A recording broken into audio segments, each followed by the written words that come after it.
These three hidden bottlenecks are what's stopping most trade businesses from ever hitting $1 million. Let's dive into it. Hey, my name's David. I work with trade business owners specifically doing under $1 million, and I help them crack that 7-figure revenue mark. So as we can see here, the title of this video is very, very clear. 3 real trade businesses, 3 bottlenecks keeping them under $1 million. So this is lessons of me being in the game since I was 24. I'm 32 now. Let's dive into it. So today I spoke with 3 different trade business owners. As we can see here, case study number 1. So we have an electrician based in the regions of New Zealand. Now, his target revenue is around about $750,000. He has been trying to push over that $1 million mark in the last 2 to 3 years. Now, his number one problem, as we can see here, is always chasing cash 24/7. And I simply asked him, mate, what is the 2 kind of markets of your work? And he said number 1 was he goes direct to a main supplier installing solar panels. So it's very strict with how they can get paid. The payment terms are quite tough. And then number 2, he goes to the private market. So obviously he's going direct to homeowner Jack and Jill and charging them average job values anywhere between $15,000 and $30,000. So I simply asked him and said, well, what are your payment terms? And he said, oh, I do payment terms after 7 days. And I said, why have you not changed it? And he said, oh, I just haven't. Like, this is just what's expected. And I kind of said, well, who's to tell you that that's expected? And he said, oh, good question. I said, put your payment terms to minimum 50% upfront and just see how many people bite back over the next 7 days. And he said, okay. So my storytelling example of this, I have a consulting business, Rapid QS. We do pricing and estimating for builders all over New Zealand, Australia, and the UK. Now, one day I was chasing around about $35,000, and at one time, I think my monthly revenue was $100K. So I was chasing 1/3 of my monthly cash flow at any one time. So my wage bill was huge, and then I had tax and GST. So I was running at a negative for about 2 to 3 months. And all I simply did is I went into Xero. I changed my invoicing template to 70% upfront, and I didn't even ask clients. They just read the terms and conditions on the invoice. And because we marketed so well, we just started getting paid upfront. So I said to the Sparky, you've got good Google reviews. You've been in business for more than 10 years. I can almost guarantee if you just make this one small change, you'll go from chasing $30,000 to $50,000 every month to probably only chasing $8,000 to $15,000 every month. So that's what I spoke to him this morning. He's always owed 50 to 70. He spends no money on marketing, which is problem tip number 2. He's strictly relying on word of mouth business, which is good to a point. But I think if you ever want to scale to that next point of your business, you do need to be looking at what percentage of income or what percentage of profit are you reinvesting into either ads, Google, a salesperson, or gift style marketing or sponsorships at different areas within sort of your regional business, e.g. a golf club or a rugby club or whatever you can do. So as we can see, main problem there, I said he probably needs to look at investing into some marketing spend once he fixes that cash flow problem. So the problem there, outdated contracts, 2 years old. He had weak payment terms that had never been revised. He never asked for a deposit or a progress claim. So I literally said to him, go take your wife out to dinner. She's the lovely admin lady. And I said, start getting her to sending out invoices prior, chasing up for pre-deposits, and I can guarantee they will see a massive uptick in cash in their business because they got a good reputation. So update contracts, implement deposits and progress payments, and sell payment structure confidently because I guarantee they will. So cash flow kills more trade businesses than bad work ever will. Obviously, bad work is horrible, but if you don't have cash flow, you can't be surviving. If you've always got new money, that's always a good problem to have. Client number 2, as we can see, case study number 2. So plumbing and drainage firm, $800,000. Profitable but invisible. So these guys run a awesome family business down on the east coast of the South Island in New Zealand. So as we can see here, their key situation is $800,000 of revenue. They've got a team of 2 on the tools, 1 in the office. So extremely lean. They're very, very profitable. As we can see, strong margins. They do plumbing and drainage. Their fear is they've seen a lot of new competitors coming in from a certain region in the South Island moving to the area. And they've also seen a couple of other plumbers steal some of their existing clients. We don't know how, but I simply asked her and said, well, have you reached out to these builders? Have you tried to go and take them out for dinner? Have you tried to do any kind of like hand-to-hand sales combat? Have you gone and done any sales and marketing? What is your spend? Do you have a salesperson? They have zero marketing spend and they put no effort into sales. And I said, that is literally just your bottleneck right there. I said to her, I said, do you guys do any email marketing? Do you do any social media marketing? She said they do the odd Facebook post, but nothing gets boosted. They're not doing anything drastic, no outreach or anything. So I said, simple solution here. Since they've got incredibly strong margins, they could easily be putting 10 to 15% of their, say, monthly profit off 800K. She didn't tell me the number, but I'm assuming it'll be around 20 to 25%. So they'll be making good money. I said you could literally hire a junior marketer as solution number one. You could either get someone remote to come in to start making social media content, and they could charge anywhere between, say, $45,000 and $60,000 a year. And then you could put them on a commission type structure if they were, or bonus type structure if they were to hit 10,000 views per video, or if they pulled in any jobs directly from Instagram. We'll say if you can grow the Instagram from 1,000 to 5,000 followers, we'll give you $1,000 bonus. So that's something that they could definitely do.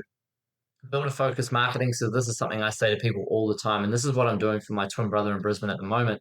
Literally, you can go onto filipinojobs.com.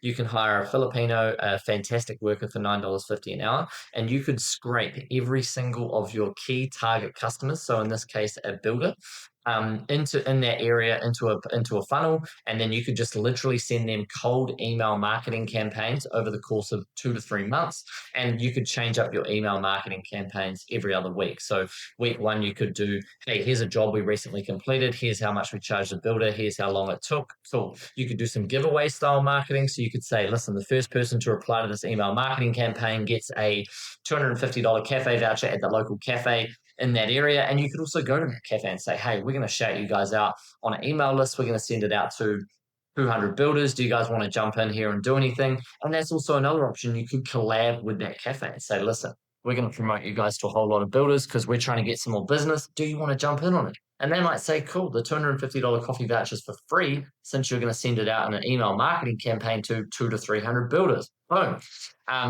They could also, do their email plus retargeting ads. They could easily go to an ad media agency. They could go and just start buying Google reviews, start running Facebook ads. They could easily spend $1,000 to $2,000 a month, $25,000 a year. I reckon their net profit's around about $200,000 a year. So if they're a little bit worried about business, all it's really going to take them is 1 to 2 decent new clients, say a builder doing 4 to 5 houses a year. Average plumbing and drainage job is, say, $15,000 to $25,000. Boom, there's $100,000 a year. So if they spend $12,000 on marketing over the course of 12 months and they brought in one new client a month at $15,000, that's a 15x. Obviously, by the time you take away profit, it might be a 7 or a 6. But that's still a great way to add top line revenue to their business. So easiest way they could do. And also their other solution as well we spoke on the phone, was around doing government gets tenders. Now, they are expensive and hard to get into, but once you get into them and you pass all the paperwork, the HR, and all the health and safety, you really can unlock a consistent flow of business there. So that was another item they were looking at, because the jobs there are quite high value, quite high ticket, and they are consistent when you can get government or education work. And then one other item as well we looked at was new locations. If they felt like they were tapped out in this smaller region, could they go to a new area? So they could easily just go and sort of do, a reconnaissance mission to a new region, whether it's 1 to 3 hours away, and set up a team over there, do some outreach, and maybe they look at hiring another person and sending that to that area, or they could acquire another small business. They've got strong profits. So that was about a 25-minute phone call this morning. Not a bad problem. They're very, very profitable, but they're trying to crack $1 million. But I believe they're just a fear of remarketing. So that's all they need to do. Now, here we go. This is an interesting one and probably relatable to most people. So a young builder stuck at 180K in turnover. He's in the North Island of New Zealand. Now, his situation here, young builder, only getting labor only work, working with his brother. So he's on hourly rates. $180,000 turnover, 65K net profit, low risk, low reward what he's doing. He's just scared to kind of jump in and go a bit further, go a bit bigger, and bid for those bigger jobs. So his bottleneck, he's afraid of full tenders. He's got no systems in place. He was even thinking about building a website first. And I said, mate, post on Facebook groups 50 times in the communities before you even think about investing into a website. Like, get $10,000 worth of work out of Facebook groups first at 50% margin, and then reinvest that into a website. That would be the smartest play to do, especially if you only made 65K net profit last year. I think that was tax. And he's got a lack of sales confidence. So I said, there's plenty of upskilling that you need to do over the course of the next year, and just get real confidence. Starts to sell $5,000 jobs, $10,000 jobs, little maintenance jobs. So what I said to him, build a simple company profile, start doing consistent free posting on Instagram and Facebook while he's working. Listen to podcasts about social media marketing. That's a great way to get your confidence up. And one little trick I've always had, if you're scared about making any sort of video, just record 10 selfie videos, don't do anything with them, leave them in your inbox. And I guarantee one day you'll think, shit, why am I leaving this in my inbox? I'm getting confident, I'll post it online. And you'll very quickly realize no one's fucking watching anyway. So just post it. You never know what could come from that. So I said, begin pricing small jobs in full, and go on my channel and watch other videos around how to do basic small pricing. That would be a fantastic way for him to start. So his 0 to 3 month would be posting on social media, build the company profile, and do direct email marketing outreach. As soon as he wins a job, he could reinvest the profits of that into a website, and he just wants to start slowly building up his experience doing that and that. So he's in a good situation. He's also realized there are a lot of other builders moving to his area, so he's moved an hour away, moved to a new area. His brother's hooking him up with some work, but I said, you're in good position. He's profitable. He's keen to learn, and he's under 30. So yeah. So as we can see here, a little motivational quote: staying safe is the most expensive decision you can always make. You can always go back to what you were doing, but eventually you've got to take a risk to do what you haven't done before. So here we go. A little recap summary: the path to $1 million. So for the Sparky, the problem: outdated contracts, weak terms, no deposits collected, ever tried. The solution: update contracts immediately, enforce deposits and progress claims. The outcome: steady cash flow, faster payments, capacity to grow, probably become a lot more motivated about his business because he's getting paid every day. Plumber: fear of competition, invisible brand, zero marketing, fear of new market entrants. I said they either could hire a junior marketer, hire someone doing Facebook ads, and they could do some builder focused outreach, and they could strategically do it through like giveaways and teaming up with the local calf. The outcome of that: more leads, pricing power, runway for expansion, and they'll hit that north of 1 mil, which would be fantastic for them. And then the builder: so the problem, avoiding tenders, no systems, low sales confidence. The solution: create a company profile, consistent marketing, price small full jobs in immense detail, get really, really good at doing the small stuff fast, okay? Win full jobs, build systems, move beyond labor only. So every business already knows the answer. The literal difference is who's going to act and who's going to do it. 90% of you won't, 10% will, and those will be the people that win. Let me know if you enjoyed this video. I help trade service businesses crack $1 million in sales. Look and fall down below if that interests you. Peace.